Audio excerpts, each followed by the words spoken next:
Hamas Israel యుద్ధం ప్రారంభమై 100 రోజులు దాటిపోయింది. 10,000 మంది చిన్నారులు, 24,000 మంది పాలస్తీనా వాసులు ప్రాణాలు కోల్పోయారు. ఓవైపు హమాస్ అంతు చూసే వరకు యుద్ధం ఆపేది లేదంటూ ఇజ్రాయెల్ భీషణ ప్రతిజ్ఞ. యుద్ధం ఎప్పుడు ముగుస్తుందో తెలియదు. మరోవైపు ఎర్ర సముద్రంలో హౌతీల దాడులు. ఈ పరిస్థితుల మధ్య పశ్చిమాసియాలో ఉద్రిక్తతలను మరింత పెంచుతూ మరో ఆందోళనకర పరిణామం చోటు చేసుకుంది. ఇన్నాళ్లు ఇజ్రాయెల్పై తాము మద్దతిచ్చే మిలిటెంట్ గ్రూపులతో దాడి చేయిస్తున్న ఇరాన్ ఇప్పుడు నేరుగా యుద్ధ రంగంలోకి దిగింది. వివిధ దేశాల్లోని ఇజ్రాయెల్ కార్యాలయాలపై ఇరాన్ సైన్యం దాడులు చేస్తోంది. పాకిస్తాన్లోని ఉగ్రవాద సంస్థలపైన గురిపెట్టింది. మరి ఈ పరిణామాలు దేనికి సంకేతం? ఇప్పటికే రావణ కాష్టంలా రగులుతున్న పశ్చిమాసియాలో ఇరాన్ వైఖరితో ఇక ఏం కానుంది?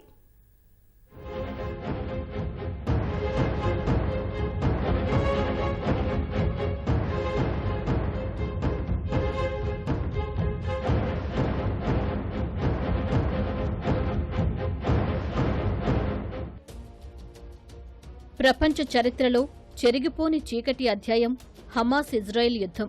గత ఏడాది అక్టోబర్ 7న ఇజ్రాయెల్పై హమాస్ ఉగ్రవాదుల దాడులతో ప్రారంభమైన ఈ యుద్ధం 3 నెలలు దాటినా ఇంకా కొనసాగుతూనే ఉంది. పైకి హమాస్ ఇజ్రాయెల్ యుద్ధంలా సాగుతున్నా ఆది నుంచి ఇందులో ఇరాన్ పాత్ర కూడా ఉంది. తాము మద్దతిచ్చే మిలిటెంట్ సంస్థలతో ఇజ్రాయెల్పై దాడులు చేయిస్తున్న ఇరాన్ ఇప్పుడు యుద్ధంలోకి ప్రత్యక్షంగా రంగంలోకి దిగింది. ఇజ్రాయెల్ భూభాగంపై నేరుగా దాడులు చేయకున్నా వివిధ దేశాల్లోని ఆ దేశ కార్యాలయాలపై దాడులు ఆరంభించింది. ఇరాక్ నగరంలోని ఎర్బిల్ నగరంలో ఇజ్రాయెల్ నిఘా సంస్థ మొస్సాద్ ముఖ్య కార్యాలయంపై దాడి జరిపింది. ఇరాన్ రెవల్యూషనరీ గార్డ్స్ 11 బాలిస్టిక్ క్షిపణులను ప్రయోగించింది. ఈ దాడిలో స్థానిక వ్యాపారవేత్త పెష్రా దిజాయి అనే వ్యాపారవేత్త సహా 4 చనిపోగా మరో 6 గాయపడ్డారు. హమాస్ ఇజ్రాయెల్ యుద్ధంలోకి ఇరాన్ నేరుగా వస్తే పరిస్థితులు మరింత ఉద్రిక్తంగా మారతాయని గత కొంతకాలంగా అంతా భావిస్తూ ఉండగా ఇప్పుడు అదే జరగడంతో పశ్చిమాసియాలో ఇక ఏం జరగనుందో అని సర్వత్రా ఆందోళన నెలకొంది.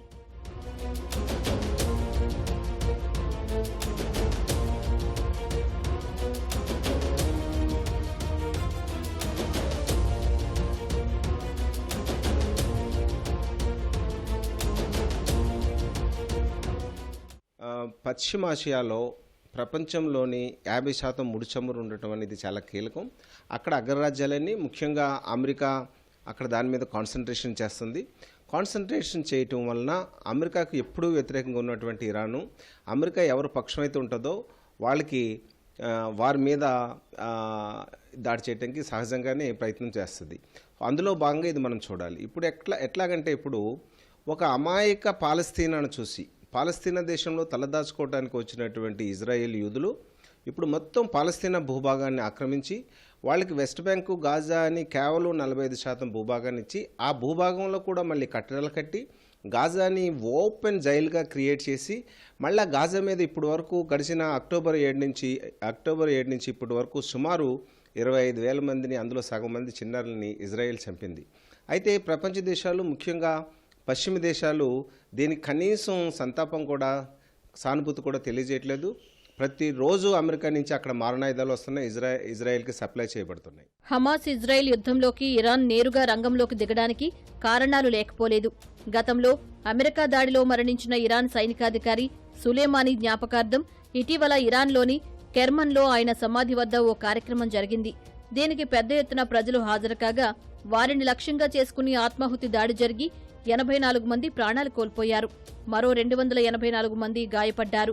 ఈ దాడులు తామే జరిపామని ఉగ్ర సంస్థ ఇస్లామిక్ స్టేట్ ప్రకటించుకుంది. అయితే ఇది ఇజ్రాయెల్ నిఘా సంస్థ మొస్సాద్ చేసిన పనే అని ఇరాన్ ఆరోపిస్తోంది. దానికి ప్రతీకారంగానే ఇరాక్లోని మొస్సాద్ ముఖ్య కార్యాలయంపై ఇరాన్ దాడులు చేసినట్లు భావిస్తున్నారు. ఈ దాడిపై ఇజ్రాయెల్ స్పందించకున్నా ఆ దేశానికి మద్దతు ఇస్తున్న అగ్రరాజ్యం అమెరికా ఖండించింది. దీనిని బాధ్యతారాహిత్యమైన దాడిగా అభివర్ణించింది. ఇరాక్ కూడా తమ భూభాగంపై ఇరాన్ దాడి చేయడం పట్ల ఆగ్రహం వ్యక్తం చేసింది. ఇరాన్లోని తమ రాయబారిని వెనక్కి పిలిపించుకున్న ఇరాన్లోని ఆ దేశ ప్రతినిధికి సమన్లు జారీ చేసింది. ఇరాన్ జరిపిన దాడితో వాతావరణం ఒక్కసారిగా వేడెక్కింది. దాడిపై మౌనంగా ఉన్న ఇజ్రాయెల్ కూడా స్పందిస్తే పరిస్థితి మరింత తీవ్ర రూపం దాల్చే అవకాశాలు కనిపిస్తున్నాయి.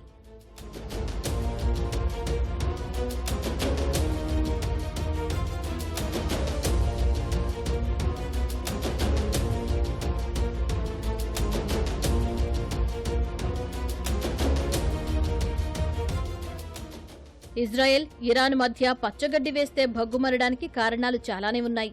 పశ్చిమాసియాలో పట్టు కోసం గత కొంతకాలంగా ఇరాన్ ప్రయత్నిస్తోంది. పాలస్తీనా సమస్య అనేక అరబ్ దేశాలకు భావోద్వేగపరమైన అంశం కాగా, అందువల్లే ఇరాన్ సహా మెజారిటీ ముస్లిం దేశాలు యూదు దేశమైన ఇజ్రాయెల్ను వ్యతిరేకిస్తున్నాయి. అయితే అదే సమయంలో అరబ్ లీగ్తో సన్నిహిత సంబంధాలకు ఇజ్రాయెల్ ప్రయత్నిస్తోంది. ఇటీవల బహ్రెయిన్, యుఏఈతో ఒప్పందాలు కూడా కుదుర్చుకుంది. అమెరికా చొరవతో సౌదీ అరేబియాతోనూ ఇలాంటి ఒప్పందానికి ప్రయత్నాలు జరగ్గా అంతలోనే యుద్ధం వచ్చింది. అయితే తమ శత్రుదేశమైన సౌదీ అరేబియాతో ఇజ్రాయెల్ చేతులు కలిపితే పశ్చిమాసియాలో పట్టు పెంచుకోవాలన్న తమ ప్రయత్నాలకు విఘాతం కలుగుతుందని ఇరాన్ భయం. ఆ ఉద్దేశంతోనే ఇజ్రాయెల్, సౌదీ ఒప్పందాన్ని దెబ్బతీసేలా హమాస్ను ఇరాన్ ఎగదోసిందనే ఆరోపణలు ఉన్నాయి. అక్టోబర్ 7న ఇజ్రాయెల్పై దాడికి హమాస్ దాడి వెనుక ఇరాన్ హస్తం ఉందనే వాదన ఉంది. ఇన్నాళ్ల యుద్ధంలో కూడా హమాస్కు ఇరాన్ ఆయుధాలు సరఫరా చేసిందన్నది కూడా బహిరంగ రహస్యం. ఇజ్రాయెల్కు వ్యతిరేకంగా లెబనాన్కు చెందిన హెజ్బుల్లా, యెమెన్కు చెందిన హౌతీ ఉగ్రవాదులకు కూడా ఇరాన్ ప్రోత్సాహాన్ని అందిస్తోంది. ఇరాన్ ప్రోద్బలంతో లెబనాన్ నుంచి హెజ్బుల్ ఇజ్రాయెల్పై రాకెట్, డ్రోన్ దాడులు చేస్తూ ఉండగా, హౌతీ ఉగ్రవాదులు ఎర్ర సముద్రంలో వివిధ దేశాల నౌకలపై దాడులు చేస్తున్నారు. అంతర్జాతీయ సముద్ర వ్యాపారంలో 12% ఎర్ర సముద్రం గుండానే సాగుతోంది. హౌతీ దాడులకు భయపడి అనేక షిప్పింగ్ కంపెనీలు ఈ మార్గాన్ని వీడుతున్నాయి. ఈ మార్గం కాకుండా తాము చేరుకోవలసిన లక్ష్యాలను చుట్టూ తిరిగి చేరుకుంటున్నాయి. ఇది అంతర్జాతీయ వాణిజ్యం, ఆర్థిక వ్యవస్థపై ప్రతికూల ప్రభావం చూపిస్తోంది. ఈ నేపథ్యంలో అగ్రరాజ్యాలు అమెరికా, బ్రిటన్ రంగంలోకి దిగాయి. యెమెన్లోని హౌతీ ముఖ్య నేతల స్థావరాలపై విరుచుకుపడుతున్నాయి. హమాస్, ఇజ్రాయెల్ యుద్ధంతోనే పశ్చిమాసియాలో ఉద్రిక్తతలు పెరగగా, హౌతీపై అమెరికా, బ్రిటన్ దాడులతో అవి తారాస్థాయికి చేరాయి. ఇంతటి ఉద్రిక్త పరిస్థితుల మధ్య ఇరాన్ యుద్ధంలోకి నేరుగా రంగప్రవేశం చేసింది.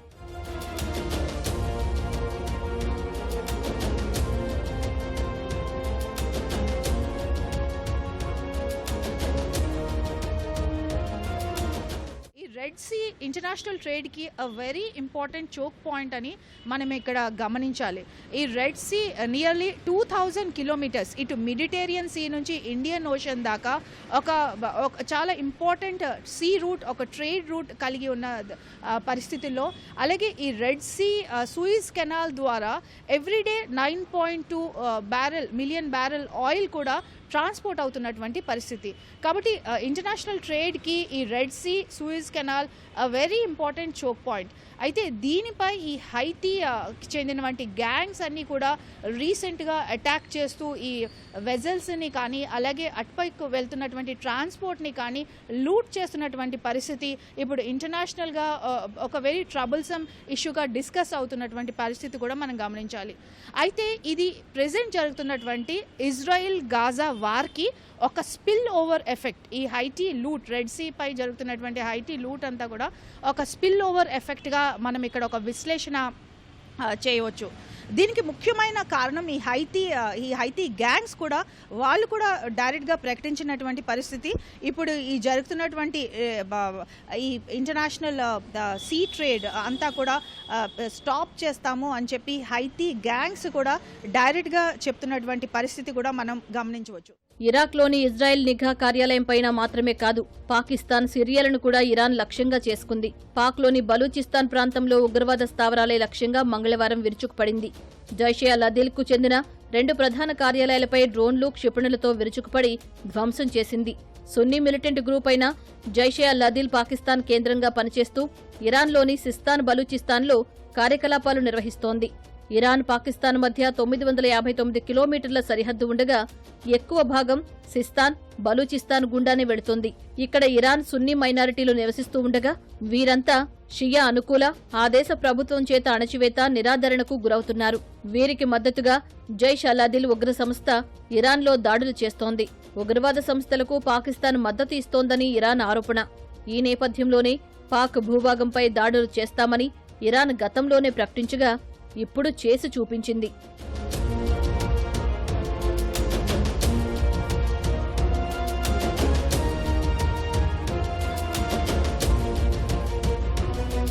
ఇటు ఇరాన్కి, పాకిస్తాన్కి ఉన్న సమస్య ఏంటంటే, ఒక సమస్య ఏంటంటే షియాలు, సున్నీల సమస్య. పాకిస్తాన్లో మెజారిటీ సున్నీలు ఉంటారు, అదేవిధంగా ఇరాన్లో షియాలు ఉంటారు.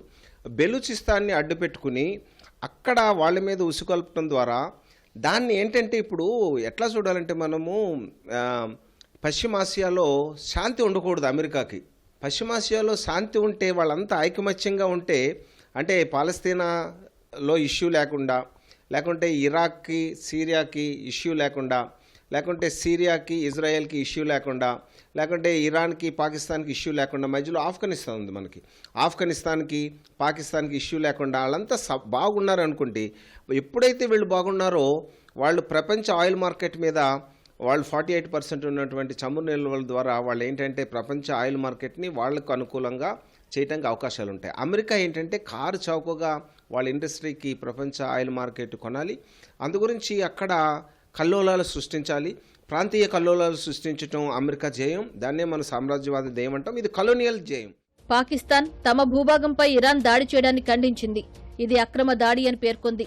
చర్చలు జరపడానికి అనేక మాధ్యమాలుండగా ఇరాన్ ఇలా దాడి చేయడం సరికాదని మండిపడింది. అటు సిరియాలో తమ దేశానికి చెందిన 2 సైనికులు మరణించడంతో ఆ దేశంపైన ఇరాన్ దాడులు జరిపింది. ఈ దాడితో ఉగ్ర సంస్థ ఐసిస్ను ఇరాన్ ఒక రకంగా రెచ్చగొట్టిందనే అభిప్రాయం వినిపిస్తోంది. ఇరాన్లో ఈ సంస్థ దాడులకు పాల్పడే ప్రమాదం ఉందనే ఆందోళన వ్యక్తమవుతోంది. ఇలా ఏకకాలంలో అనేక లక్ష్యాలపై దాడులు జరిపిన ఇరాన్ పశ్చిమాసియాలో ఒక్కసారిగా ఉద్రిక్తతలు పెరిగేందుకు కారణమైంది.